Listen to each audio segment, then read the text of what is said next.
আজকের এপিসোড সালাউদ্দিন সাহেবের নিয়া। উনি বিএনপির সবচেয়ে গুরুত্বপূর্ণ নেতা, মানে দ্বিতীয় প্রধান নেতা বলা যাইতে পারে, অপেক্ষাকৃত তরুণ নেতা। সারা দেশের মানুষের আগ্রহ আছে কলে সালাউদ্দিন সাহেবের বিষয়ে, আমার আছে। হ্যাঁ, আমার ওনার খুব পছন্দই হয়। কেন হয় বলি। প্রথমত, উনি দারুণ সুদর্শন একজন মানুষ। বাংলাদেশের পলিটিশিয়ানদের মধ্যে এমন সুদর্শন আর কেউ আছে কিনা আমার জানা নাই। পলিটিশিয়ানদের বাদ দেন, বাংলাদেশের নাগরিকদের মধ্যে এরকম সুদর্শন পুরুষ খুব কমই পাওয়া যাবে। ওনার বয়স মনে হয় 62-63 এরকম হবে, কিন্তু দারুণ রিজু একহারা ফিগার, দারুণ ফ্যাশন সচেতন। পাঞ্জাবির উপরে যে কোটিটা পরেন না, সেটা খুব এক্সক্লুসিভ করে, মনে হয় উনি ডিজাইন করেছেন, আর কোথাও দেখবেন না, নিজে ডিজাইন করেছেন। আমি শিওর ভবিষ্যতে সালাউদ্দিন কোটি হিসেবে এটা পরিচিতি পাইতে পারে। এগুলো তো গেল প্রশংসার দিক। উনি রূপালী পর্দার সেলিব্রিটি হইলে এই কথাগুলো এনাফ ছিল, কিন্তু উনি রাজনীতিবিদ, বাংলাদেশের প্রধান দলের বলা যায় দ্বিতীয় প্রধান রাজনৈতিক ব্যক্তি। তাই উনার যে কোনো আচরণ, যে কোনো ইতিহাস আমরা একদম মাইক্রোস্কোপের নিচে ফেলা দেখব। আমরা উনার সাম্প্রতিক ঔদ্ধত্য নিয়ে শুরু করতে পারি। দেখেন, একটু লক্ষ্য করেন, সিনিয়রদের প্রতি ওনার ন্যূনতম একটা সম্মান বোধ নাই। এখনই যেন দলের মহা কিছু হয়ে গেছে, মঈন খানকে বক্তব্য দিতে থামাই দিল। পদত্যাগের ব্যাপারে আমরা লিখিত বক্তব্যে জানিয়েছি, আগেও জানিয়েছি। নিরাপত্তা উপদেষ্টা এবং আর দুইজন ছাত্র উপদেষ্টা যাদের কারণ আগেও জানিয়েছি। নিরাপত্তা উপদেষ্টা এবং আর দুইজন ছাত্র উপদেষ্টা যাদের কারণ আগেও জানিয়েছি। নিরাপত্তা উপদেষ্টা এবং আর দুইজন ছাত্র উপদেষ্টা যাদের কারণ। তারপরে মঈন খান বক্তব্য দিচ্ছেন, এটা ওনার সহ্য হইল না, উনি চলে গেছেন। দেখেছেন, দেখেন। যে তিনটি বিষয় নিয়ে আমরা কথা বলেছি আপনারা শুনেছেন, সংস্কার, বিচার এবং নির্বাচন। আমরা স্পষ্ট ভাষায় বলেছি যে উনার নিজের দলের সিনিয়রদের যিনি সম্মান দেন না, উনি দেশের সাধারণ মানুষকে সম্মান দিবেন কিভাবে? আবার ওনার বক্তব্যের টোন দেখেন, মনে হয় ধমকায় ধমকায় কথা বলতেছেন। নিরাপত্তা উপদেষ্টা এবং আর দুইজন ছাত্র উপদেষ্টা যাদের কারণে এই সরকারের নিরপেক্ষতা ক্ষুণ্ণ হচ্ছে, তাদেরকে বাদ দেওয়ার জন্য আমরা আজকেও লিখিত বক্তব্য আমরা দিয়েছি। সেই আশ্বাস ওনারা দেখবেন, আমরা আমাদের বক্তব্য দিয়েছি। আবার পাশাপাশি আমির খসরু মাহমুদের বক্তব্য দেখেন, নম্র বিনয়ী ভাবে বলতেছেন, তাই না? দেখেন, আমি একটু বলি, মূলত সংস্কার এবং বিচার, নির্বাচন, এই তিনটার উপর আলোচনা হয়েছে। তো সালাউদ্দিন সাহেবের টোন দেখেন, আবার দেখেন। নিরাপত্তা উপদেষ্টা এবং আর দুইজন ছাত্র উপদেষ্টা যাদের কারণে এই সরকারের নিরপেক্ষতা ক্ষুণ্ণ হচ্ছে, তাদেরকে বাদ দেওয়ার জন্য আমরা আজকেও লিখিত বক্তব্য আমরা দিয়েছি। মনে হয় ধমকাইতেছেন।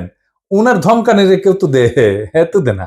হ্যাঁ, সে বলে চুপপুরে সরাইলে সাংবিধানিক সংকট তৈরি হবে, আর প্রফেসর ইউনূস পদত্যাগ করলে জাতি নাকি বিকল্প বেচা নেবে। মানে চুপপুর কোনো বিকল্প নাই। হাসিনার যেমন বিকল্প ছিল না, চুপপুরে বিকল্প নাই। যাই হোক, এটা আওয়ামী লীগ বললে তো মানা যাইতো, এটা বিএনপি বলে যে চুপপুর কোনো বিকল্প নাই। কোন লেভেলের বেদবি দেখেন। সালাউদ্দিন সাহেবকে নিয়ে কয়েকটা প্রশ্ন উঠছে বলে, খুব গুরুতর প্রশ্ন, যেটার জবাব উনারে দিতেই হবে, বিএনপিকেও দিতে হবে। কারণ বিএনপি ক্ষমতায় যাইতে চায়, সরকার গঠন করতে চায়, এবং বিএনপির মুখপাত্র সালাউদ্দিন সাহেব। আলাপ উঠিছে যে সালাউদ্দিন সাহেবের পোলা এস আলমের অফিসে বসতেছে। এই ব্যাপারে সালাউদ্দিন সাহেবের বক্তব্য কি? এস আলমের সাথে সালাউদ্দিন সাহেবের সম্পর্ক কি?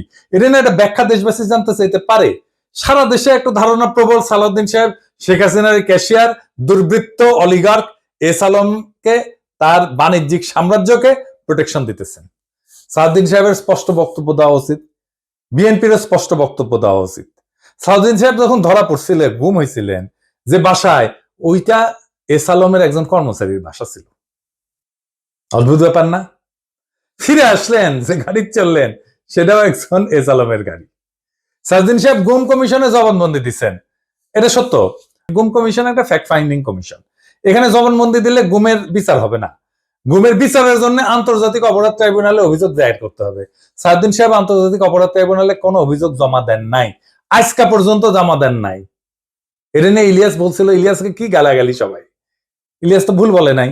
সালাউদ্দিন সাহেবের গুমের বিচার হোক, উনি ট্রাইব্যুনালে অভিযোগ দায়ের করেন। উনি কেন করেন নাই এখনো পর্যন্ত অভিযোগ দায়ের, এই প্রশ্ন ওনাকে করাই যায়, এবং রাজনৈতিক নেতা হিসেবে এটার জবাব ওনাকে দিতেই হবে। এবার আসি ওনার গুম হওয়ার পরের ঘটনা নিয়ে। ওনার গুমের বিষয় নিয়ে প্রশ্ন তুললে ইলিয়াস, তাসনিম খানের লিখছে, বিএনপি নেতা সালাউদ্দিন আহমেদ র্যাবের হাতে বলপূর্বক অন্তর্ধানের শিকার হয়েছিলেন, ব্র্যাকেটে গুম। বিএসএফ এর মাধ্যমে তাকে বর্ডার ক্রস করায় Indian national investigation agency NIA এর হাতে তুলে দেওয়া হয়। বাংলাদেশ এবং ইন্ডিয়ান রাষ্ট্রীয় বাহিনীর হাতে বলপূর্বক অন্তর্ধান এবং এক্সট্রাঅর্ডিনারি রেন্ডিশনের একজন সার্ভাইভারকে নিয়ে যারা কুৎসিত প্রপাগান্ডা করছো, তাদের উপরে মজলুমের লানত। হ্যাঁ, ঠেলায় পড়লে নাকি বাঘে ধান খায়। আর পার্সিকুলার তাসনিম খলিল ঠেলায় পড়লে ইসলামী ভোকাবুলারি ইউজ করে, লানত ইউজ করেছে। যার জন্য ইউজ করেছে তারে ধন্যবাদ। ইলিয়াসের কারণে হাজার হোক, লানত শব্দটা তো ইউজ করেছে। সাউদ্দিন সাহেবের গুমের বিষয়ে আমরা সবসময় কথা বলছি, সবাই, ইলিয়াসও বলছে, সবসময় ওনার পক্ষে দাঁড়াইছে, ইলিয়াসও দাঁড়াইছে। আমাদের সকলের সহমর্মিতা আছে, সমবেদনা আছে। কিন্তু গুম পরবর্তী সময় ওনার কিছু কাজকর্ম প্রশ্নের উদ্বেগ করছে, যার জবাব ওনাকে দিতে হবে, কারণ উনি পলিটিশিয়ান। যাই হোক, উনি গুম হয়েছেন, এটার কারণে ওনাকে কোনো ইনডেমনিটি দেওয়া তো সম্ভব না। সম্ভব না। যাই হোক, এই প্রসঙ্গে বিস্তারিত না যে আমরা সালাউদ্দিন সাহেব গুমের পরে কেমন মজলুমের জীবন কাটাইছেন সেটা একটু দেখি। এটা শিলং এর সানরাইজ গেস্ট হাউস। ওইখানে সালাউদ্দিন সাহেব ছিলেন, হ্যাঁ, পুরো সময়টাই। রিভিউ ভালো, ভালো প্রপার্টি, মাশাআল্লাহ। শিলং এ কেউ বেড়াইতে যেতে চাইলে থাকতে পারেন। দেখেছেন, দেখেন কি সুন্দর জায়গাপত্র, দেখেছেন।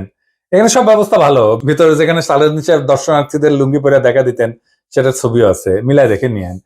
অতি আনন্দময় সফরের নিশ্চয়তা দিলাম, বিফলে মূল্য ফেরত দেওয়া হবে। আমরা কলে এই সানরাইজ গেস্ট হাউস কোনো পয়সা করে দেয় নাই বিজ্ঞাপনের জন্য, ফ্রি করলাম আর কি। পরিবেশটা সুন্দর না, কোনো হইচই আছে? হ্যাঁ, নাই। এখানে কিন্তু পুরো সময়টাই কাটাইছেন। উঠিছেন মে মাসের 2015 সালে। তার 2 মাস পরে ডেইলি স্টার এই রিপোর্টটা ছাপে, তিনি কেমন আছেন। এটা একটা বিলাসবহুল গেস্ট হাউস, রিপোর্টেই কইছে। 4টা বেডরুম, উনি 2টা রুম ভাড়া নিছিলেন, কিন্তু থাকতেন একাই। দেখেন রিপোর্টে বলা আছে, অন্তত এই রিপোর্টে তাই বলতেছে। কিচেন আছে, খুব চমৎকার ড্রয়িং রুম আছে, ফায়ার প্লেস আছে, সবুজ লন আছে, পিসের সবুজ লন, এটা দেখে দেন। এইটা স্যার লাইব্রেরি আছে, বার আছে, তাতে মধ্যজাতীয় পানীয় আছে। ভালো।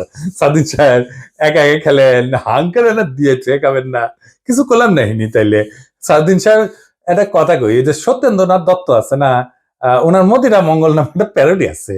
ওই যে ডিএল রায়ের বঙ্গ আমার জননী, আমার ধাত্রী, আমার দেশ, একটা গান আছে না, ওইটা দিয়ে এটা একটা প্যারোডি বানিয়েছিলেন, মদিরা মঙ্গল। উনি কইছিলেন, মদ্য আমার, পানীয় আমার, শরাব আমার পেগ, কেন কোম্পানির নজর দিল গো, কেন হলো গো ডিউটি পেগ। মানে ডিউটি বেড়ে গেছিল তো উনি মনের দুঃখে এই প্যারোডি লিখেছিলেন। তারপরে লিখেছেন, নিরামিষে যকৃতটা শুধু বৈরাগী সম করিছে শেখ, রাগ্গি আমার, মাগ্গি আমার, ভাগ্যি আমার পেগ। হ্যাঁ, আপনাদের প্রিয় রঠা মানে রবি ঠাকুর, মানে বিএনপির প্রিয় তো রবি ঠাকুরের একটা গান বলি আর কি। আপনারা নাকি রবি ঠাকুরের গানকে জাতীয় সঙ্গীত বানাইতে পারিয়া কৃতজ্ঞ, সেজন্য ওনার একটা না বললে কেনকা করে হয়। মানে চিরকুমার সভা এটা লেখা আছে, ওরা অক্ষয় বলে একজন চরিত্র আছে, ওই গাইতেছে।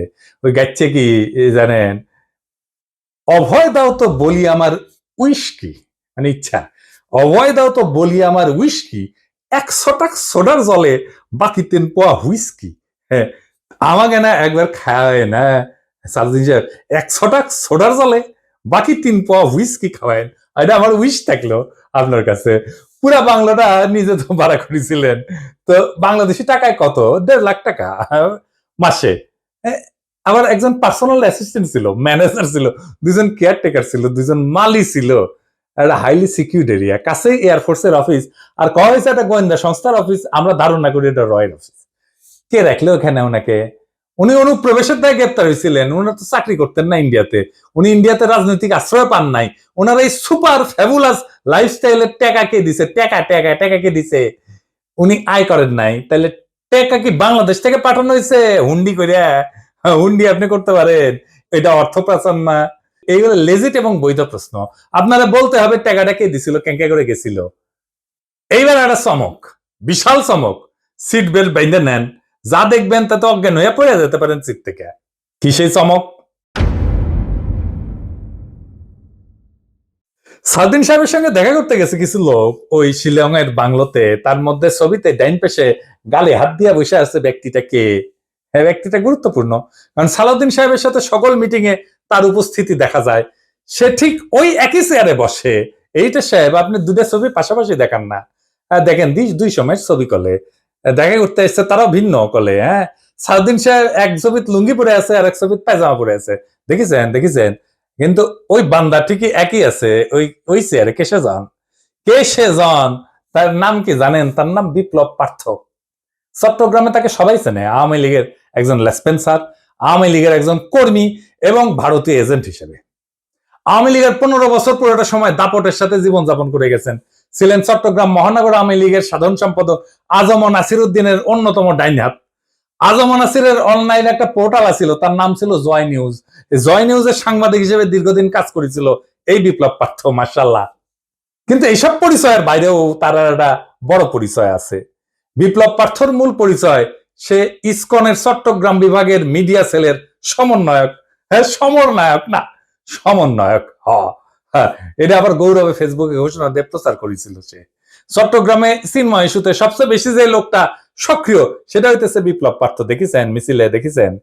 আজম নাসিরকে দ্বিতীয়বার চট্টগ্রাম সিটি কর্পোরেশনের মেয়র নির্বাচনের জন্য মনোনয়ন পাওয়া দেওয়ার জন্য ওই নাকি অমিত শাহর কাছে নিয়ে গেছিল আজম নাসিরকে।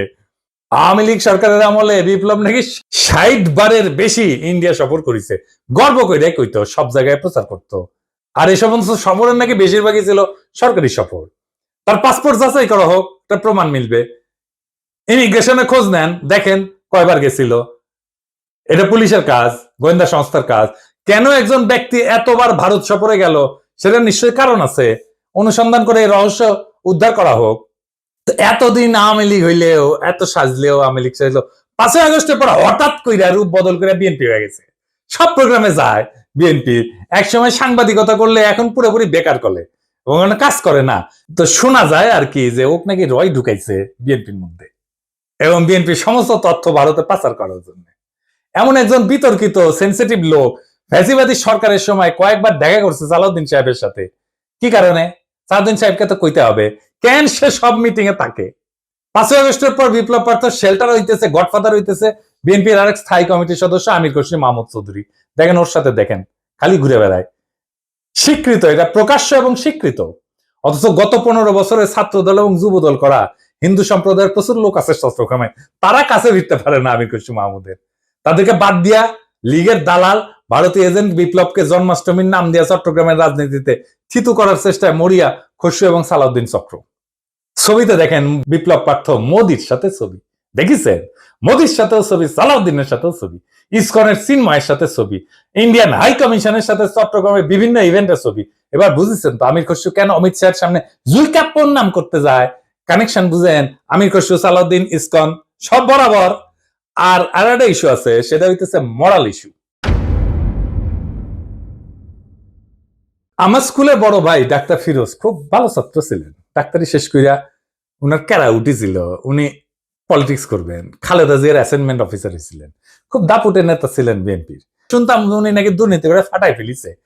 তারপরে শুনি 1/11 পর অস্ট্রেলিয়াতে গেছে। একটা ছোট্ট ঘরে 2 মেয়ে সহ পুরা পরিবার নিয়ে থাকতেন। ওই একই ঘরে থাকা, ঘুমানো। নিজে নাইট গার্ডের চাকরি করেছেন ডাক্তার হইয়া। হারিস চৌধুরী সিলেটের জমিদার বংশের ছেলে ছিল। রাজনীতি করে এসে সব হারিয়েছিলেন। 1/11 পরে থাকতেন পান্তপথে, খুবই দিনহীন ভাবে, পরিচয় লুকায়। মারাও গেছেন পরিচয় লুকায়, বেওয়ারিশ হিসাবে তাকে দাফন করা হয়েছিল।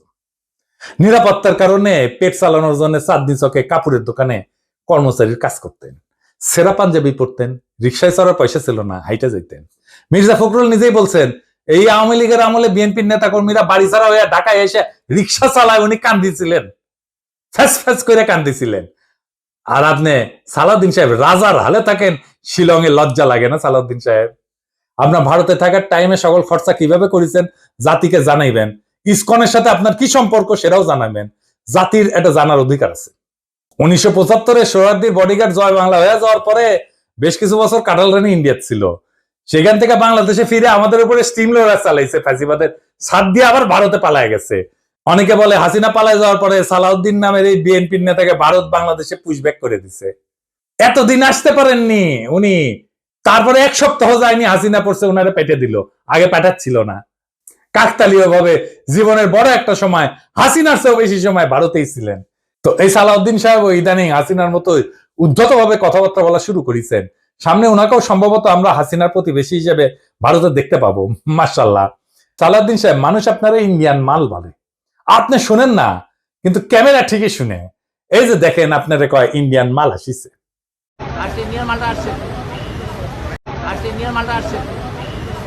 একজন নেতার চেহারা, পোশাক, স্টাইল, ফ্যাশন এ সমস্ত ইতিহাসের পাতায় জায়গা করে নেয় না। ইতিহাস মনে রাখে নেতৃত্বের সততা, আত্মত্যাগের পরিমাণ, আর সেই নেতার অবস্থান দুর্দিনে কোথায় ছিল। সালাউদ্দিন আহমেদ নিঃসন্দেহে গুমের শিকার হয়েছিলেন। সেই সময় দেশবাসী তার জন্য কাঁদছে। কিন্তু একজন মজলুম যখন বিলাসের চাদরে নিজেকে মুড়ায় ফেলেন, যখন নিজের গুমের বিচার আন্তর্জাতিকভাবে দাবি না কইরা তার রাজনৈতিক মূলধন বানায় ফেলেন, তখন প্রশ্ন ওঠেই। এবং এই প্রশ্ন তার ব্যক্তিগত না, সমগ্র বিরোধী দলের নৈতিক ভিত্তির উপরে আঘাত আনে। বিএনপিকেও বুঝতে হবে, সরকার বদলানোই রাজনীতি না। আদর্শ, ত্যাগ এবং গণমানুষের বিশ্বাস অর্জনই রাজনীতির মূল সোপান। আর সেই বিশ্বাস অর্জনের পথে সবচেয়ে বড় বাধা যদি হয় নিজের দলে থাকা সদ্য ভুক্তভোগী, ছায়া সুবিধাভোগী কিংবা একবিংশ শতকের গেস্ট হাউস রেভলিউশনারি, তাহলে শাসক পরিবর্তন হইলেও শাসন ব্যবস্থা বদলায় না। সালাউদ্দিন সাহেব, আপনি যদি সত্যি গণতন্ত্র চান, তাহলে সাংবাদিকের ধমকানো বন্ধ করেন, দলের সিনিয়রদের সম্মান করেন, জাতীয় ঐক্যের প্রতীক প্রফেসর ইউনূসকে তার যোগ্য সম্মান দেন, সম্মান নিয়ে কথা বলেন। আমরা চাইলে আর একটা প্রফেসর ইউনূসের মতো ফিগার পাবো না। চাইলে বটতলার উকিল হাজারো চুপ্পু পাওয়া যাবে। এস আলমের ছায়া থেকে বেড়ায় আসেন। আর সাহস থাকলে আন্তর্জাতিক অপরাধ ট্রাইব্যুনালে গিয়া বলেন, আমি গুম হয়েছিলাম, বিচার চাই। কারণ মানুষ আর একজন হাসিনা খুঁজতেছে না, তারা খুঁজতেছে এমন একজন নেতা যে প্রহসনের মুখোশ পইরা ট্র্যাজেডিকে উপহাস করে না। মানুষ ইতিহাসের পুনরাবৃত্তি চায় না, তারা ইতিহাস বদলাইতে চায়। তাই সিদ্ধান্ত আপনার সালাউদ্দিন সাহেব, আপনি ইতিহাস হবেন না আর একটা ব্যঙ্গাত্মক পুনরাবৃত্তি হবেন।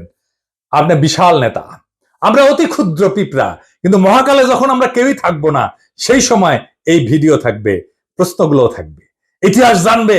কেউ কেউ প্রশ্ন জারি রাখছিল, কেউ কেউ সবকিছু মেনে নেয় নাই। এভাবে জাতি চ্যালেঞ্জ করবে সেই দলটাকে যারা আগামী সরকার গঠন করতে চায় একটা রক্তাক্ত বিপ্লবের পরে, যে বিপ্লবের আকাঙ্ক্ষা ছিল ভারতীয় আধিপত্যবাদ মুক্ত একটা দেশ। সেই দেশে যদি আবারও কারো ছায়ায় আসে সেই পুরনো ভারতীয় শকুন, সেই দলকে, সেই ব্যক্তিকে রুখে দেওয়া প্রত্যেক দেশপ্রেমিক বাংলাদেশের কর্তব্য। ইনকিলাব জিন্দাবাদ।